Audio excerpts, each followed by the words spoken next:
sehingga kita dapat berkumpul di tempat yang insya Allah dimuliakan olehnya. Tak lupa salawat serta salam tetap tercurah limpahkan kepada junjungan kita yakni Habibana wa Nabiyana Muhammad Sallallahu Alaihi Wasallam.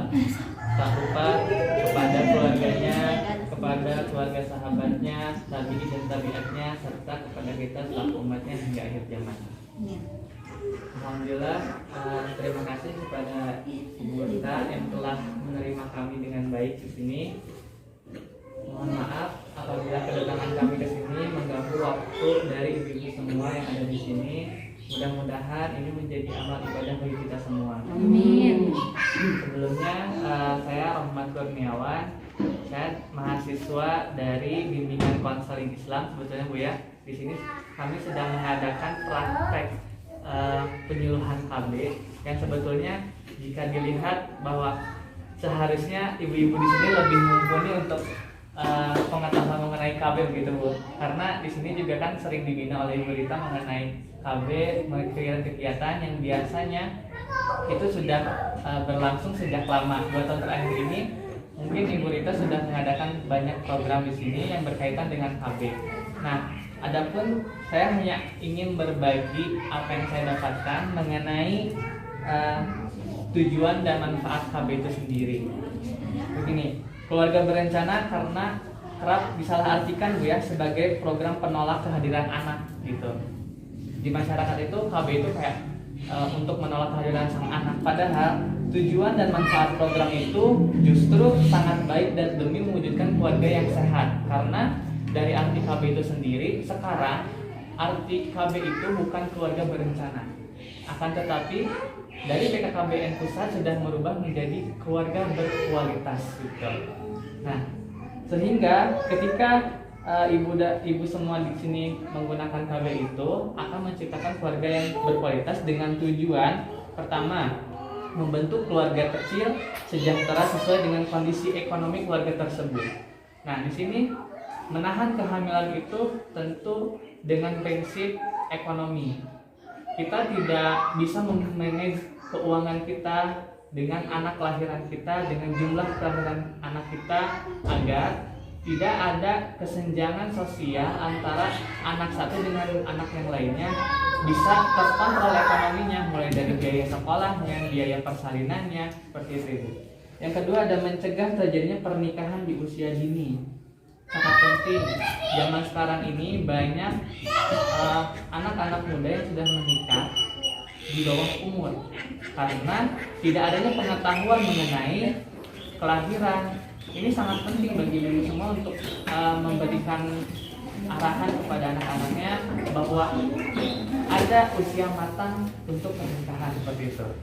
Yang ketiga ada menekan angka kematian ibu dan bayi akibat hamil di usia yang terlalu muda atau terlalu tua atau akibat penyakit sistem reproduksi. Sudah tidak asing bahwa ketika seorang yang melahirkan itu di usia sangat muda ataupun sangat tua, ada berita-berita yang tidak mengenakan, ada yang orang tuanya meninggal ketika melahirkan, ada yang anaknya melahirkan karena usia yang tidak pas saat melahirkan. Nah, dan tujuan yang terakhir adalah menekan jumlah penduduk serta penyeimbangan jumlah kebutuhan dengan jumlah penduduk di Indonesia. Bisa dibilang bahwa Indonesia itu negara yang padat penduduk Bu ya. Kita bisa dengar dalam sehari saja sudah berapa orang yang melahirkan gitu ya di seluruh Indonesia. Dengan ini tentu Indonesia akan semakin padat. Bisa kita lihat contohnya karena kepadatan penduduk itu di sini kita bisa ambil contoh bahwa di Pasir Biru ini sudah semakin padat dan sudah jarang lahan-lahan yang bisa kita tempati untuk memanen misalnya. Karena padatnya penduduk, banyaknya orang makin berusaha membangun rumah, membangun fasilitas yang lain sehingga lahan-lahan yang tadinya luas sekarang makin menyempit. Itulah karena adanya kepadatan penduduk. Nah, manfaat dari program keluarga berencana adalah yang pertama menjaga kesehatan ibu dan bayi. Program kehamilan yang direncanakan juga dengan matang akan memberikan dampak baik Bu. Nah, kesehatan ibu dan bayi selain itu, program KB juga memberikan pengarahan mengenai langkah-langkah untuk menjaga kesehatan ibu dan bayinya, baik sebelum maupun melahirkan. Ketika ibu berkonsultasi kepada bidan, umpamanya ketika akan memasang KB, itu diberitahukan apa dampaknya, apa hasil positif, apa dampak baiknya, seperti itu. Itu akan ada salah satunya itu kesehatan untuk ibu dan bayi, karena dalam jangka beberapa bulan itu harus ada jarak antara melahirkan dengan hamil lagi, begitu Bu, demi kesehatan ibu dan anak. Kemudian ada mendorong kecukupan ASI dan pola asuh yang baik. Dengan program KB, suami istri dapat merencanakan waktu kehamilan dengan tepat. Hal ini erat kaitannya dengan kecukupan ASI dan pola asuh anak. Idealnya jarak anak pertama dan anak kedua antara 3-5 tahun, Bu. Karena ketika ibu misalnya baru melahirkan, dalam jarak 1 tahun ibu sudah hamil lagi, itu ASI-nya bisa jadi tidak keluar atau belum matang lah, istilahnya seperti itu. Karena di sini idealnya jarak itu 3-5 tahun mempunyai anak lagi. Dengan jarak waktu ini, anak pertama bisa mendapatkan manfaat ASI dengan maksimal, yaitu dari ASI eksklusif dan ASI hingga 2 tahun. Tidak hanya itu, anak juga bisa mendapatkan perhatian penuh dari orang tuanya selama masa perkembangannya. Kedua ini tentu berdampak positif untuknya. Jadi ketika ibu mempunyai anak yang berjangka 3-5 tahun, kemungkinan cemburu sosialnya itu sedikit. Karena tidak banyak orang yang misalnya si A melahirkan pada tahun 2021 dia sudah mendapatkan anak lagi. Nah, itu perhatian kepada 2 anak itu bisa saja terfokus kepada 1 anak saja, karena kasih sayangnya lebih besar kepada anak yang bungsu misalnya. Anak yang pertama terbengkalai, akhirnya dia ada rasa cemburu sosial seperti itu. Kemudian mencegah kehamilan yang tidak direncanakan. Nah, ini juga ibu misalnya ketika sudah sama suami diajak, ternyata kebablasan istilahnya karena tidak direncanakan KB, akhirnya hamil. Itulah yang terjadi.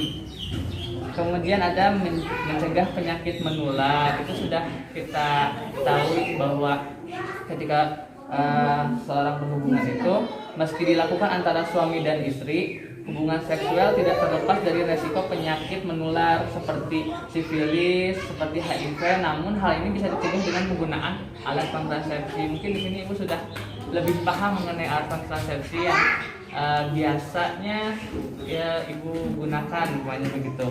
Kemudian ada membentuk keluarga yang berkualitas. Nah, di sini semua yang direncanakan dengan baik juga berbuah baik. Dalam hal ini merencanakan kehamilan dan jumlah anak bukan cuma masalah waktu, Bu, tapi juga soal ekonomi, pendidikan anak, dan pola asuh. Itu semua harus dipikirkan, itu semua harus direncanakan agar menjadi keluarga yang berkualitas. Dari tujuan dan manfaat program keluarga berencana, kita bisa melihat bahwa program KB tidak ada kaitannya dengan menolak kehadiran anak, tetapi juga untuk kebaikan kita semua, baik untuk anak itu, baik untuk keluarga kita, sehingga mendapatkan keluarga yang sehat, begitu. Nah, mungkin itu saja yang bisa saya sampaikan. Mohon maaf atas segala kekurangannya, Ibu ya. Mudah-mudahan kita semua selalu mendapatkan lindungan dari Allah Subhanahu wa Ta'ala, terutama pada masa ini, masa-masanya pandemi, di mana ini menjadi sebuah ancaman bagi kita semua. Akan tetapi tetap ikuti protokol kesehatan dengan 3M, menggunakan masker, mencuci tangan, dan menjaga jarak. Itu jangan sampai lupa, karena ini untuk kebaikan kita juga, begitu. Mungkin cukupkan sekian. Terima kasih atas perhatiannya. Nun wal qalam wa ma yasturun. Wassalamualaikum warahmatullahi wabarakatuh. You got me, baby, I got your back. Looking at you, thinking about all of the ways that you know me. I can't get enough. We got the future, burning the past, good and the bad, making it last. We are what I want and I want what I already got.